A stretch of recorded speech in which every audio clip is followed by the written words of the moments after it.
Hello YouTube! I know it's been a while since my last video, but my camera has finally been fixed and it feels so good to be back. I have missed talking to my camera so much. This video is going to be about my dreadlock journey, which I started, I want to say, probably late 2012. I started off with just one. This was my very first one that I started off with. I know it's my first one because I dyed my first one blonde, my friend tried to, and it came out pretty good, and it's been growing a lot since then. And you know, one turned into two turned into four, and before I knew it, it was kind of just like consuming the whole back of my head and the underlayer of my hair as well.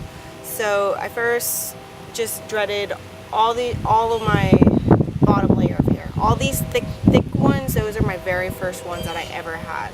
And so I was rocking like a half dreadlock, half of my natural hair look for a while. And if you know me, you know my hair is super curly, super nappy, super frizzy. It's still super frizzy. And I guess I could just say I just got tired of brushing it. And so I really like the fact that I don't have to brush my hair anymore. And I only have to wash it once or twice a week, and it's just a very relaxed hairstyle. You know, I just kind of leave it there, and you know, that's my hair for the day. I don't really have to do much to it.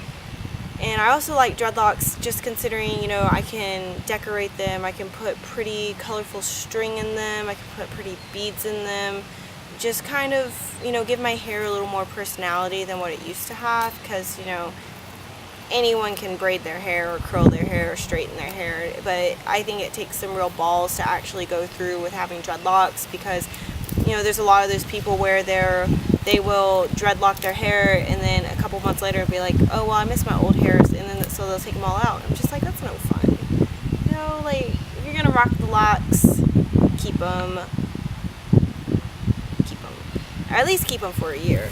That's what I gotta say. I didn't dread the rest of my hair until recently. It's probably been about maybe 2 months since all this stuff in the front has been done, and I did do it all myself. When people ask me about how I have done it, it's pretty simple. I just looked up videos on YouTube on different methods of dreadlocking hair. I use, you know, the infamous back combing and palm rolling, and I've also recently been experimenting with the crochet hook method because I find that it helps lock up my roots a little bit easier, but I've learned that you also have to be very careful with that because you can break off hairs, and if you break off too many, then your dreadlocks are going to be like hanging on by a string, and nobody wants that. If you want to know how to do dreadlocks, there's plenty of videos on YouTube, way better videos than I could ever show anybody, because honestly, if I was to ever do a tutorial on how to make dreadlocks, I would definitely need someone else's head to practice on. It'd just be too complicated to show on my own personal head. I think it's really annoying when people say how dirty they think dreadlocks are, and how I guess it's just not normal, I should say, because honestly, if no one brushed their hair or cut it, it'd probably lock up naturally regardless. And it's just weird when people kind of get offended by the way my hair is. It's kind of just like, well, if you don't like it, why are you looking at it? And it's not like it's for you anyways, it's for me, you know, it's on my head. I will admit dreadlocks are not for everybody. If you're not going to be patient with it, I don't recommend doing it. I highly recommend getting synthetic dreadlocks.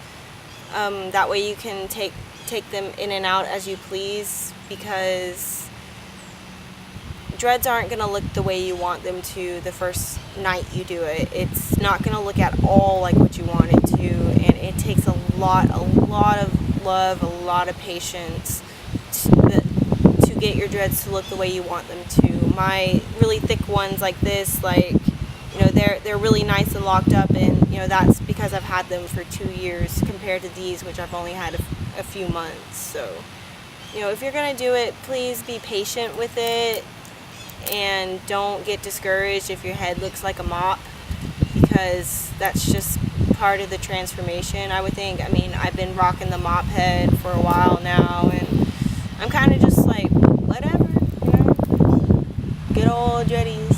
It's also kind of annoying when people are like, oh my gosh, you're gonna have to shave your head if you want to take them all off. And you know, I've accepted that. You know, that doesn't scare me. You know, if for one, whenever you do embody dreads, you know, you're already embodying another person as yourself. You know, you're changing something about you, and you know, you're embodying like a different side of yourself. So I would think that whenever you decide to, you know, take them all off, that you'd be embodying another person, like a new chapter in your life, like, you know, out with the old, in with the new kind of thing.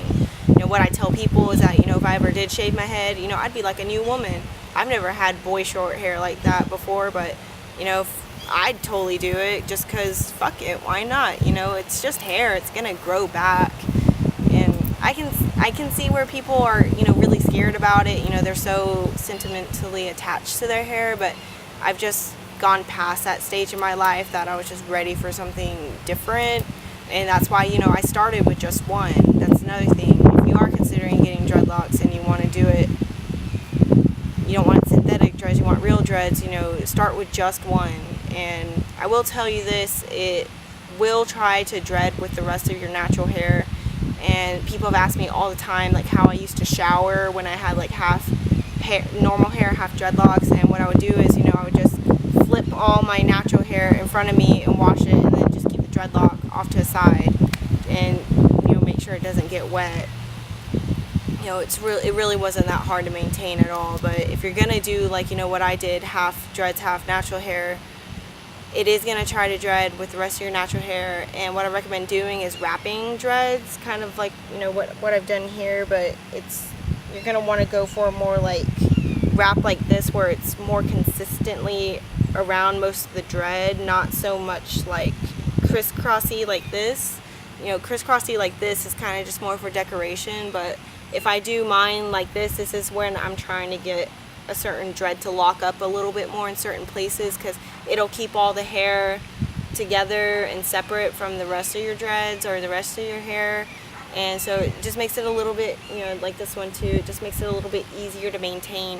Of course, I do not recommend getting it wet if you have strings and stuff in it. You just gotta be patient with it.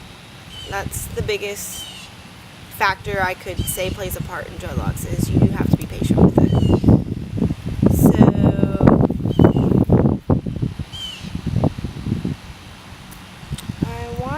That's it.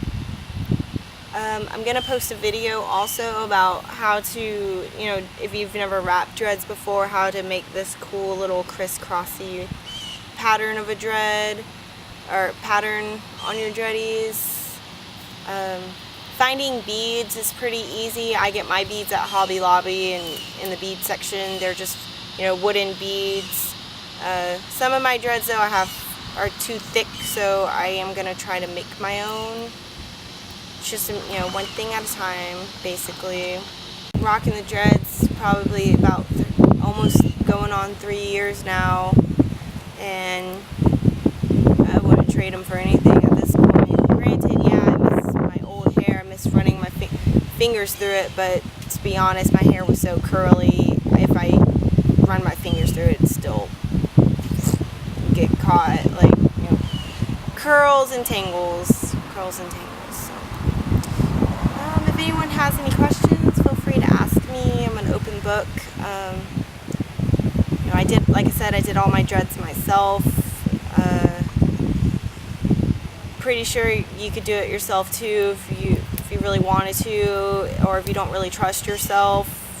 You know, by all means, go to a salon or find a friend online. Find someone that can do it for you. If you do want to do it yourself, please do research on it. Looking at a couple of YouTube videos on how to do it will not be enough. You know, I researched dreads for at least like a couple months, you know, as far as how to maintain them and how to wash them, how to take care of them, before I actually did it to myself. And I've also had a lot tell me as far as drying them. I mean, you don't have to, but sometimes I'll blow dry it just to speed up the process, and you really got to wring them out. That way you don't, get anything funky trapped in them. So moisture trapped in dreads is it's a no-no. So that's why you only wash them every so often. Some people probably wash them more than I do. Everybody's different. I don't follow any specific rules for dread heads or anything. I just kind of roll with it. And I think that's about it. Alright, peace out.